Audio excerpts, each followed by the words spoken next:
Yeah, the Community Investment Act was passed during the Carter administration, and it had the effect of forcing banks to make loans to borrowers that simply weren't qualified for the loan.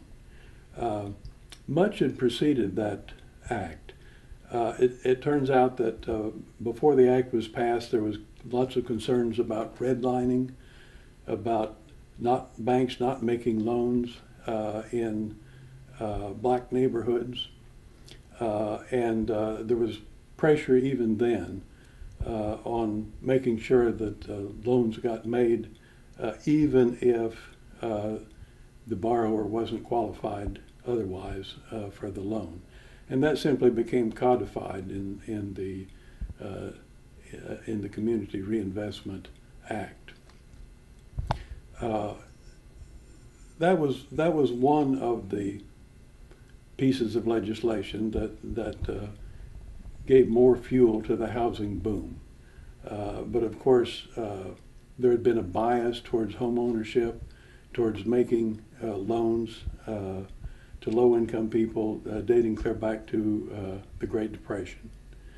And the Community Reinvestment Act just sort of brought that up to date in '77, added a little fuel to that fire, and set the stage for even further interventions down the line, and for the politicking on the part of future presidents, on the part of George W. Bush, for instance, in easing up further the requirements for getting a loan. Under the Bush administration, standards were relaxed where it wasn't even necessary to make a down payment to get a loan. Bush argued that a lot of people can make monthly payments, but they don't have the down payment, as if it follows from that, and therefore they should be made loans. And this was the general tone of things throughout that whole period.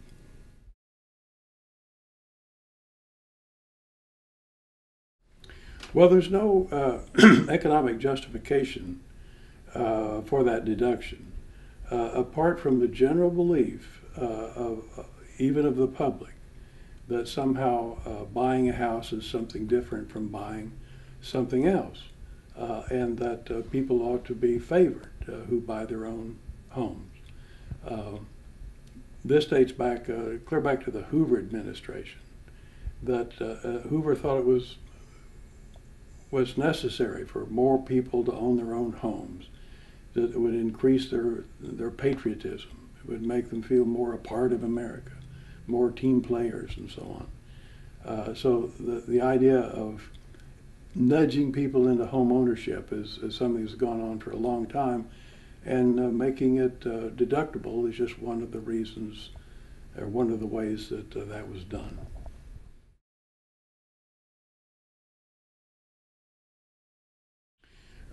The FDIC, of course, is insurance, is deposit insurance, and it essentially socializes the risks that the banks take and that the depositors take when deposits are made and the money is lent out to borrowers of various risk categories.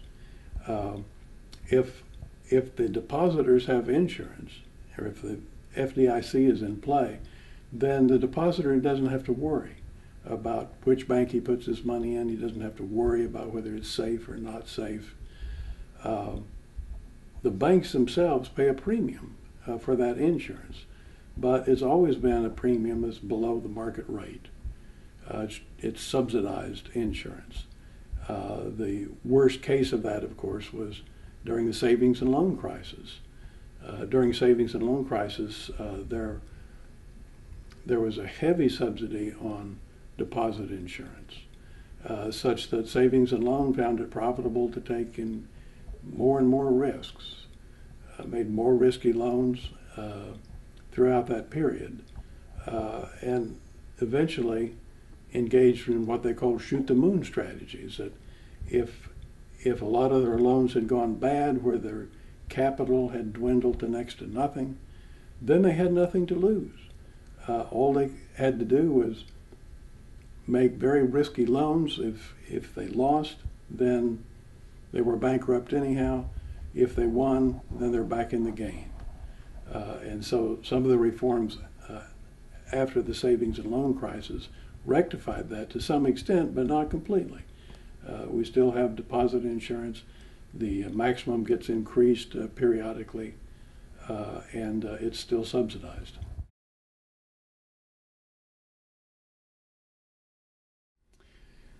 Fannie Mae and Freddie Mac were very instrumental in the takeoff period in the housing boom, although both date back a number of years. Fannie Mae came into existence clear back in the 30s. Freddie Mac was added in 1970.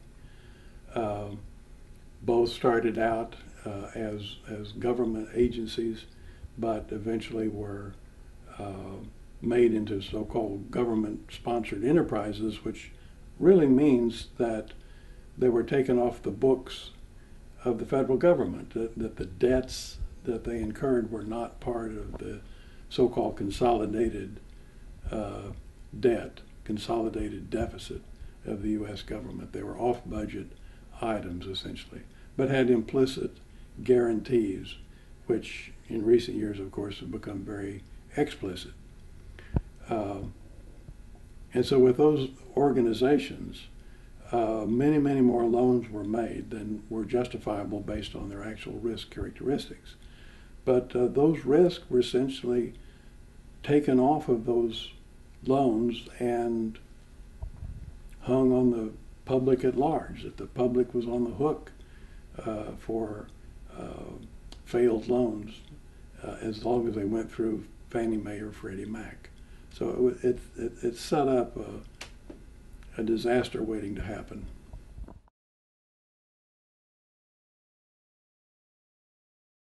Well, the fundamental cause of the boom, the recent boom and previous booms, is a central bank, is the increasing of the money supply. And in the Austrian theory, what's critical about the nature of that increase is that money comes into the economy in the first instance through loan markets, that money is lent into existence.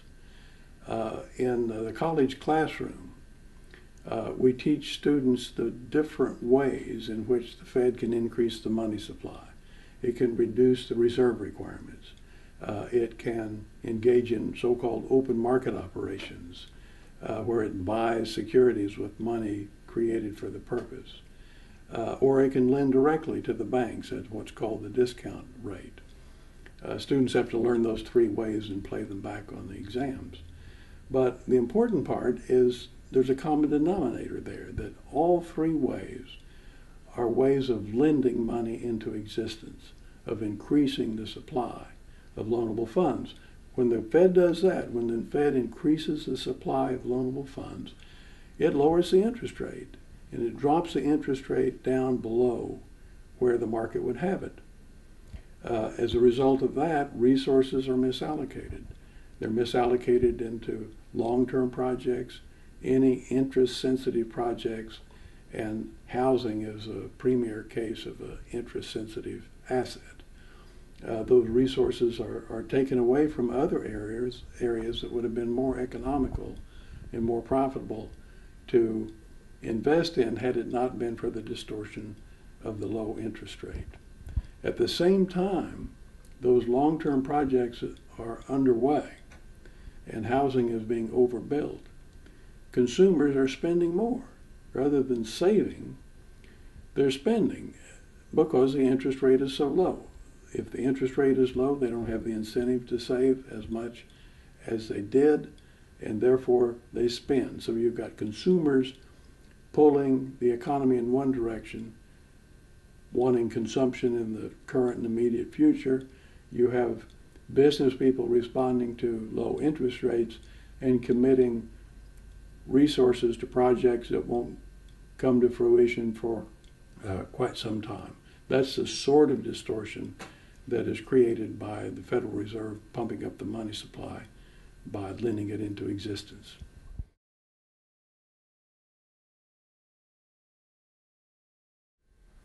Well, we have to understand that interest rates have a vital role in allocating resources in a healthy economy. If we abstract from the Federal Reserve and assume we have just a free market in loans, then the interest rate is a way of bringing savers and investors into balance. In other words, the interest rate will move up or move down until it finds a level where the amount of investment activities that the business community is willing to undertake is equal to the funding available to undertake those projects. In other words, investment equals saving. That keeps the economy on a sustainable growth path. That's the function of the interest rate, to make sure that projects undertaken are enough to employ the resources available for undertaking projects, but are not so much that some of them will have trouble seeing themselves through to completion. That it turns out that if saving equals investment, then the growth in the economy will be sustainable. If there's a wedge driven between saving and investment where people are committing more resources to projects than can ever be completed, then you have unsustainable growth that turns out to be a boom and then a bust.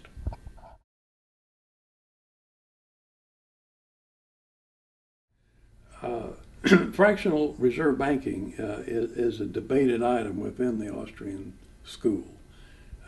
Some people are against it even on moral grounds. And many of them are against it on the grounds that it's the reason we have booms and busts. I take my cue from Ludwig von Mises, and especially his earliest book, Theory of Money and Credit. And in that book, he makes it clear that the root problem is not the fractional reserve per se, but it's the central decision making of the bank. That if you have a monopoly bank, then there is nothing to restrain it from issuing money at will, from increasing the money supply. It doesn't have to worry about people using competitive banks of issue. It doesn't have to worry about people using money from some other bank. There's only one bank, the central bank. If you have competition among the banks, then that's a game changer. Then it turns out that each bank that's issuing its own notes has an incentive to limit the issue so that it doesn't lose competitors to other banks. Any bank that overissues, it turns out, will do itself in. The people won't accept its notes, that they're depreciating in value because there's so many of those notes. And the bank loses out very quickly. And so even if those banks are based on a fractional reserve, that's not something that's going to cause a boom and a bust. The competition among the banks will keep them in check. That's the position that I believe, and I think it has its roots in the writings of Ludwig von Mises.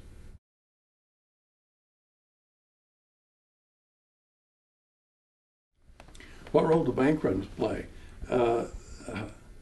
It depends on the institutions that are set up.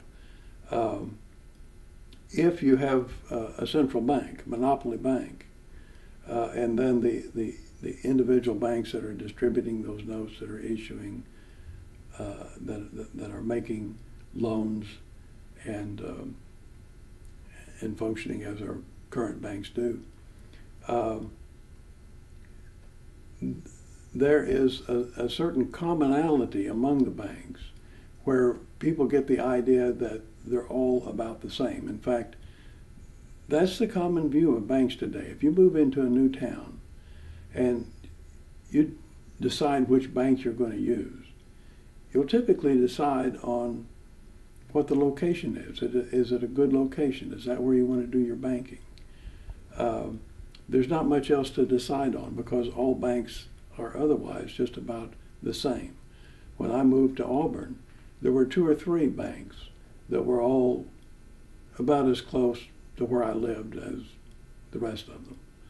And I made my decision on which one had the time and temperature right. That's the kind of decisions you can make on about banks in the current system.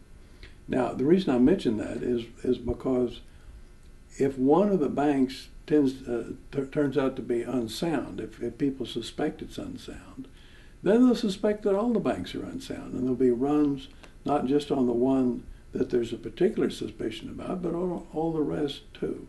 So banks runs like that can be contagious and can lead to a disaster. That's why it's necessary to have genuine competition among banks, to have different banks of issue who issue their own notes. And in those circumstances, people will perceive differences among banks, and they will see that one is sound and the other isn't. And a bank run in one will actually benefit the others as you draw money out of one and deposit it in the other. So in a competitive system, bank runs are a healthy process. In a monopoly system, they can be disastrous for the economy.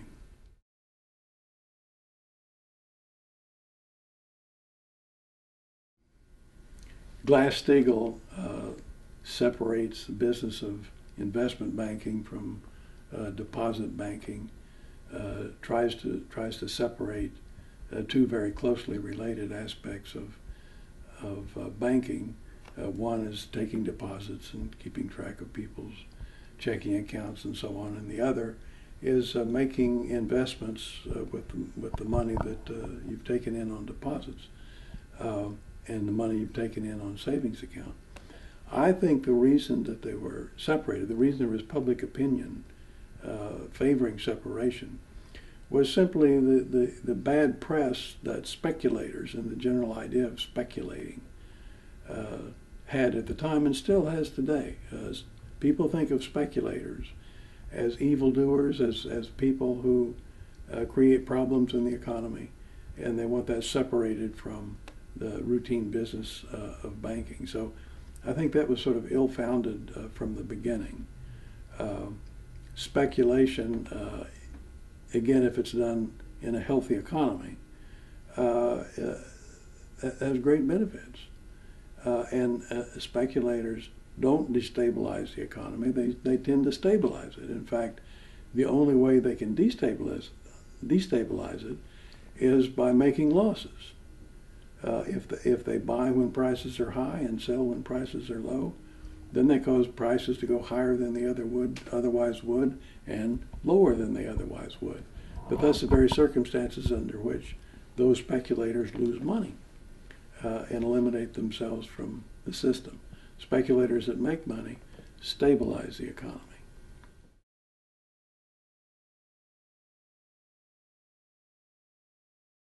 Yeah, credit default swaps that's a tough one because in one sense it's just another security that can get traded on the market. In another sense, it's really an insurance policy that people can buy even though they have no economic interest, as the insurance people would say. It's as if I could buy a fire insurance policy on your house.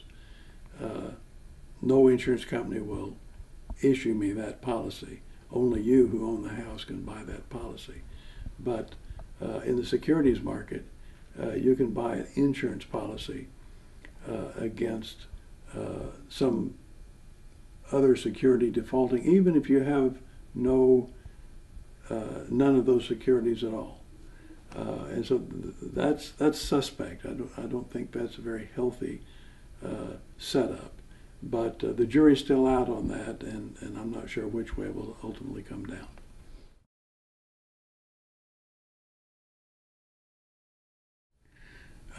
Bailouts just institutionalize the moral hazard.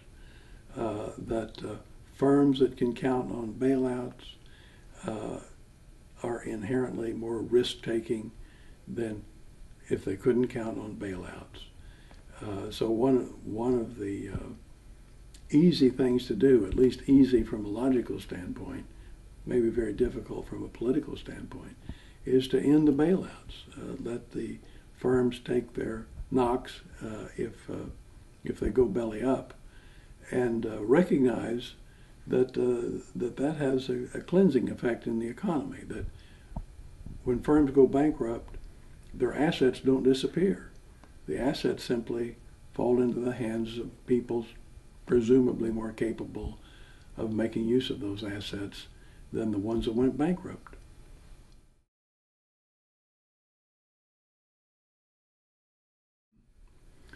The stimulus program, whether we're talking about George Bush or Barack Obama, are based on one of the crudest renditions of Keynesian economics. I've heard it said that those policies are enough to put Keynes himself to shame. He would be embarrassed by what they're doing. And it's a very naive idea that somehow you can spend your way to prosperity. You can't do it. Bush has shown you can't. Obama has shown that you can't. And yet they keep trying. The main thing that keeps it alive, keeps the public support for it alive, I think, is the pork barrel aspects of it, that you can spend money on particular projects and get support, and also what I call the don't just stand there criteria, that a lot of people will defend it on the grounds that, well, at least they're doing something, and something is better than nothing. It's not true. In this case, nothing would be much better than something. The economy is already discoordinated. It needs to be able to find its feet, and that's a harder job to do when the government is in there recklessly spending money and allocating in resources first in one direction and then another.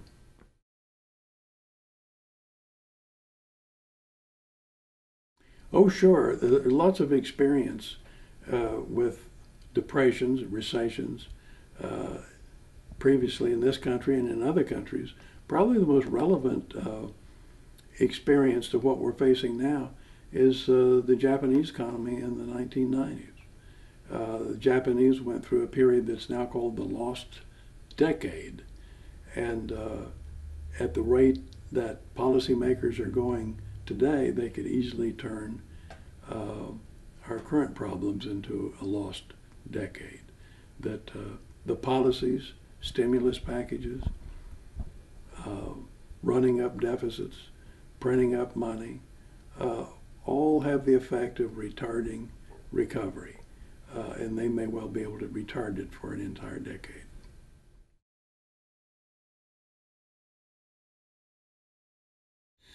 Okay, the Federal Reserve's recent policies of expanding the money supply has turned a bad situation into a worse one. Let me start back at the beginning of the downturn of this most recent recession. Ben Bernanke is very much a student of the Great Depression, and he's very much aware of the blunder that the Federal Reserve committed after the stock market crash in '29. And that blunder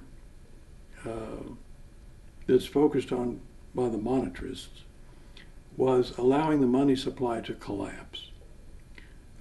The collapse of the money supply by itself wouldn't have done as much harm as we actually saw, but the collapse of the money supply was accompanied by efforts on the part of the government to keep prices from falling. That's a disastrous combination of policies. The money supply falls and prices aren't allowed to decline. That's what gets you a very deep depression. Bernanke was dead set on not committing that blunder again. He didn't want to allow the money supply to collapse. And he accomplished that. He didn't allow the money supply to collapse. But once he had accomplished that, Then he decided to go on and pump up the money supply still more, and that was the QE1 and QE2. There's no basis for that. All it's done is pump billions of dollars into banks that are now sitting in banks as reserves. It's increased the money supply relatively little, and yet it's an explosive situation. The banks have got many, many more reserves than they're required, and that could ignite an inflation like we haven't seen before in this country.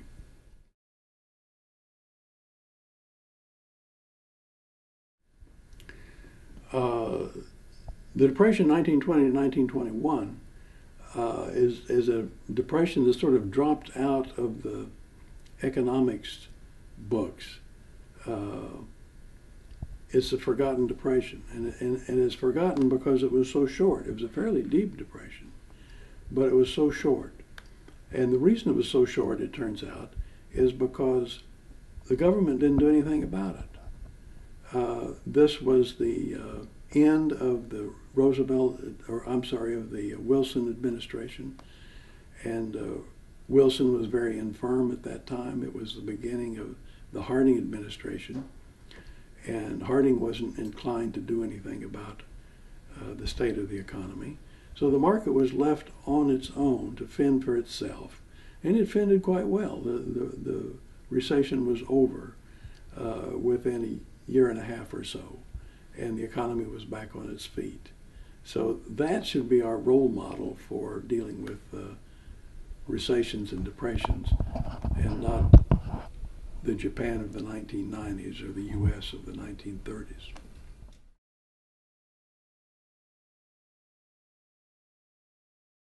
The Great Depression was caused, like all of the other credit expansion episodes in our history, that the 1920s was a period of credit expansion. Now, it turns out it wasn't a period of price level inflation. We didn't have increases in prices to any great extent during the 20s, and that's what caused lots of people, including lots of economists, to think that that was a very healthy period, the 1920s. It turns out that the 1920s was a period that saw lots of innovations, lots of profit opportunities, and lots of heavy borrowing to take advantage of those opportunities. Now, ordinarily, those kinds of opportunities, that much borrowing, would cause interest rates to rise, and they should be allowed to rise. That's part of the market. That's the way markets work. But the Fed stepped in and kept them from rising. So the interest rate, which didn't really look low by historical standards, were low by economic standards. In other words, they were lower than they would have been had the market been allowed to run its course. Now, as a result of that, you get the distortion in the economy. You get too many resources allocated to long-term projects, and you cause misallocation throughout the decade that eventually ends in a bust. And that's what happened in the late 20s. That's when we got the bust and the caving in to deep depression.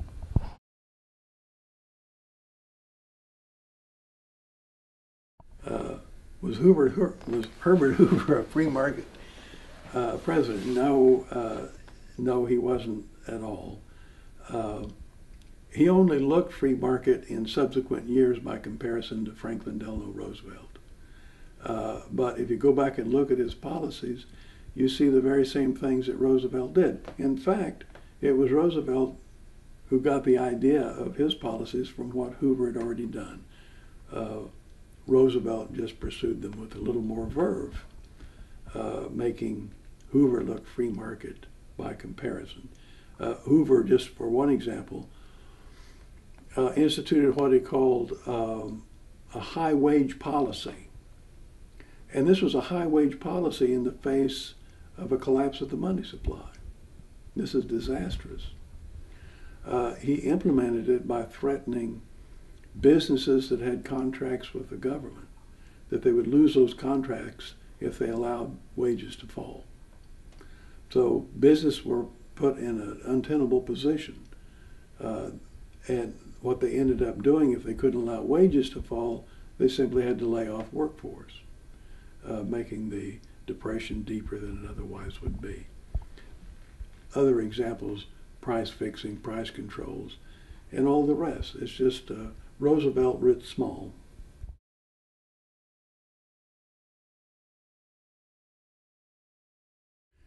The New Deal leveraged the Depression pretty seriously, made matters worse on almost all counts. Propping up prices, Roosevelt instituted price-fixing schemes, holding up consumer prices. He had the WPA, the Make Work projects, which took workers away from other jobs and put them in jobs for the government, slowed down the recovery considerably.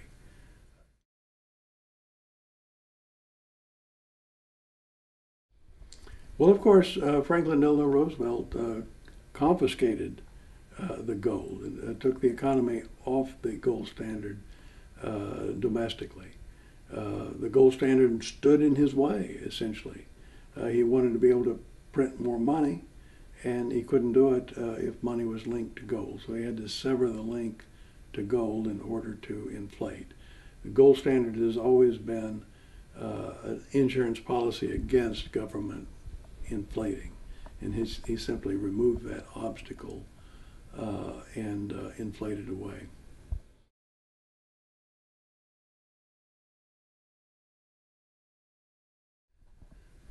Yes, in the 19th century, there were panics, there were problems, the problem banks, and actually problem states. That the problems in banking in the 19th century were unique to just a few states, Michigan among them. And in those instances, it was state regulations that put the banks in very bad shape. State regulations that imposed the obligation of the banks buying state bonds and using the bank's funds in that way rather than in the more profitable way of lending to private enterprise. And so most of the runs on banks were limited to those states that had perverse regulations of one sort or another. At the same time, in the 19th century, even though there was no central bank yet, the Fed didn't come into existence, of course, till 1913, but the Treasury Department functioned in a lot of respects in the way that a central bank would. Historians call it the independent treasury, which had some of the same effects as far as credit creation and so on that the Federal Reserve had later.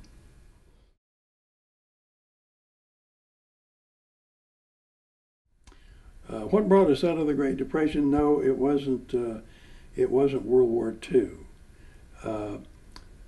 Essentially what was going on is that during the 1930s, the federal government was propping up prices. The Office of Price Administration and other means of holding prices up, which wreaked havoc on the economy, kept markets from adjusting as they ordinarily would. At the same time, the Federal Reserve was inflating the money supply and would eventually get the inflation up high enough that markets would clear even at the prices that were being held too high, that would have been otherwise too high. What World War II did, if anything, it played a secondary role. In other words, in mobilizing to go into war, still more money was printed. Inflation drove up prices far enough to clear markets where the government was holding them, and that helped get the economy out of recession.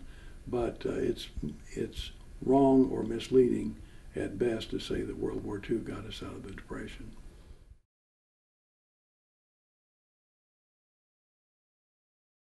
Okay, in the 1970s, for the first time, we had the experience with both inflation and unemployment. In the past, both theoretically and experience suggested that you could have one of those problems or the other, but not both. The simple Keynesian analytics portray that in terms of full employment income, that if the economy is trying to push past full employment income, then you get inflation. If the economy is falling short of full employment income, you get unemployment and recession. And by simple logic, you can't be beyond it and short of it at the same time. Hence, there are alternative problems. Each has its own solution. One is, according to the Keynesians, print more money, spend more money. The other being print less money and spend less money or raise taxes. But in the 1970s, you had both problems at once. And for a time, that put the Keynesians in defensive mode. But they didn't stay there long. They came back with solutions, with explanations of why that can happen. Keynesianism has more lives than a cat. They keep coming back. In fact, they Keynesianized is come back one business cycle episode after the other.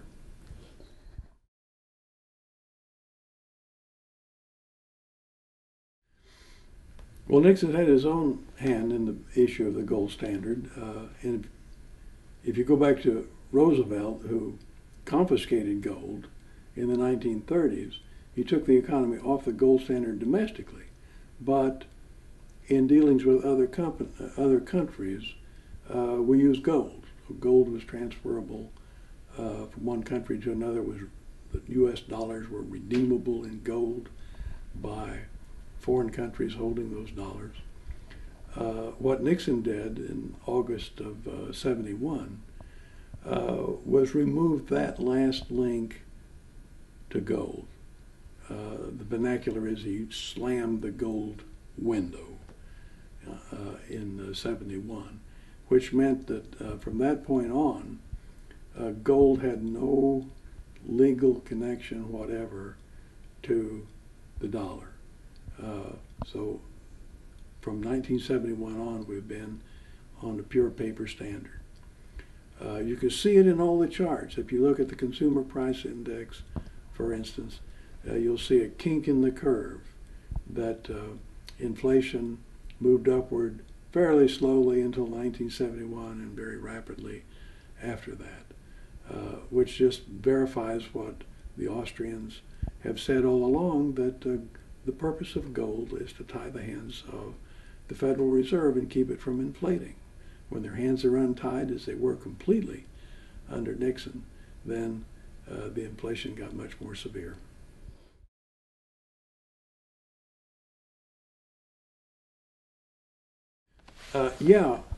One of the key questions these days is, how is Bernanke going to deal with banks once inflation begins to pick up? And the phrase that goes along with that, they call it Bernanke's exit strategy. What is his exit strategy? Let me set the stage and show you just what the problem is. In the last several years, Bernanke has pumped up the money supply, trying to slow down the recession, trying to speed up the recovery. Hasn't quite worked for him in that regard, but the result is that he's pumped hundreds of billions of dollars into banks. Total reserves now, excess reserves I should say, stand at about $1.5 trillion. Total reserves normally are about $60 billion. So it's astronomical increase in reserves. The level of reserves now is substantially higher than the total deposits of the commercial banks. over 2.5 times, I think the latest figure I saw is of that ratio. And so those reserves are a virtual time bomb for inflation. Bernanke has to watch it very carefully and do something when inflation begins. Otherwise, it will be a very explosive inflation.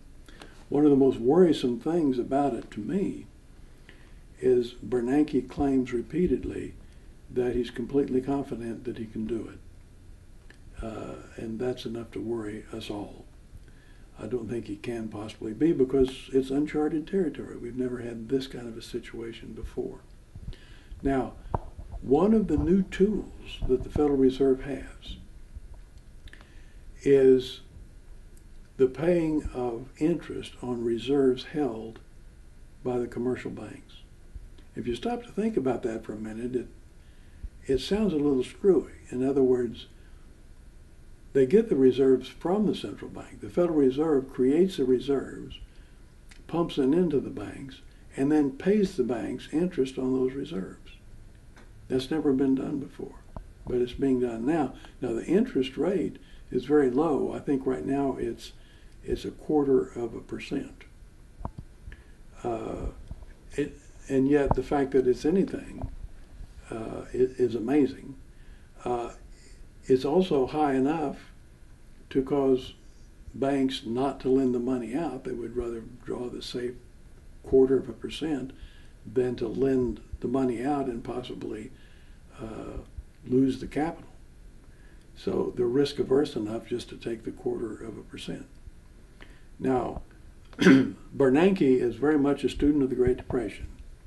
He understands that period, at least the statistics of it and the particulars of monetary policy.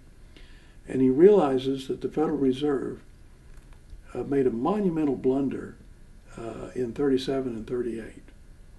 And that is that when banks started inflating, having quite a bit of excess reserves where they could expand the money supply, when the banks started making loans, the Federal Reserve simply increased the reserve ratio. At the time, the ratio was something like 20%, whereas banks were holding more like 40%. When the banks started expanding loans, the Fed simply increased the reserve ratio to 40% so that they couldn't expand loans. Well, that didn't work. It worked very badly because those excess reserves weren't spread evenly among the banks in the system. And therefore, lots of banks who weren't holding any excess reserves all of a sudden had to be calling in loans, not making loans, contracting, and so on. We got a contraction of the money supply. The economy caved into a depression for another couple of years. It was a disaster. And Bernanke knew that. He knows that. And so he wants to try something different. Now, what he's trying is instituting this tool where he pays interest on the reserves. And therefore, when banks start inflating, he can raise the interest that he pays them not to inflate. He can raise them so that holding the reserves will be more attractive than making the loans, and therefore slow down the rate of making loans. That's the idea. But it seems to me it won't work at all, simply because when he pays them, the money he pays them becomes still more reserves. It has a positive feedback to it. Banks eventually will want to loan money because they've got so many reserves that they can lend. But the central bank pays them not to, adding to the reserves they have to lend, which would seem to make them want to make loans all the more. Now, how that positive feedback finally plays out, I guess we'll have to wait and see. But I'm not enthusiastic about it.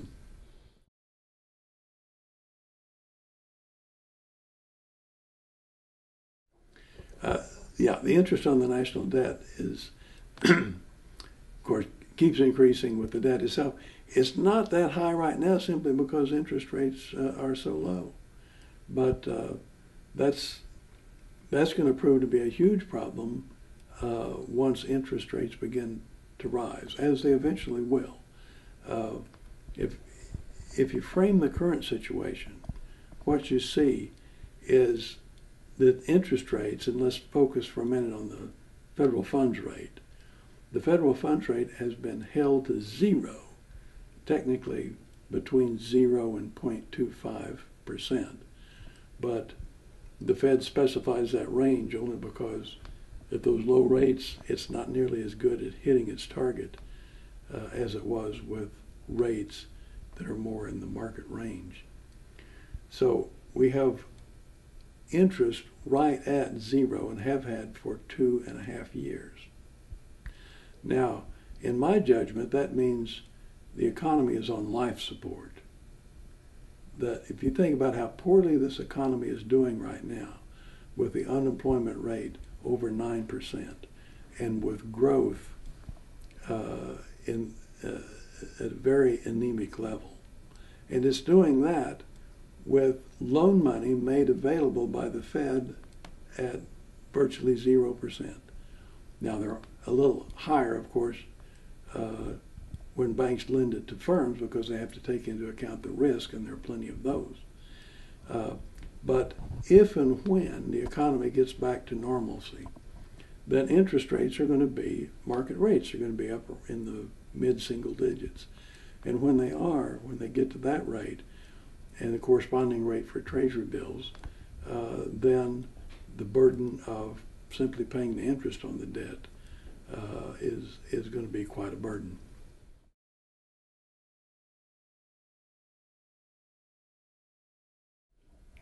The future looks bleak to me. They've run the economy into a dead end where I don't see any politically feasible combinations of policies that will get the economy back on its feet soon. Now, there is a combination of policies that will get it back on its feet soon, but that amounts to simply the government backing away and letting the market correct itself as it always has been able to do. But you don't see that. It's not the politically acceptable thing to do. So I foresee a troubled economy for some years. And again, I think our model, if we want to predict what's going to happen, will be Japan during the 1990s. Okay, our model to predict what could happen would be the U.S. during the short 2021 recession.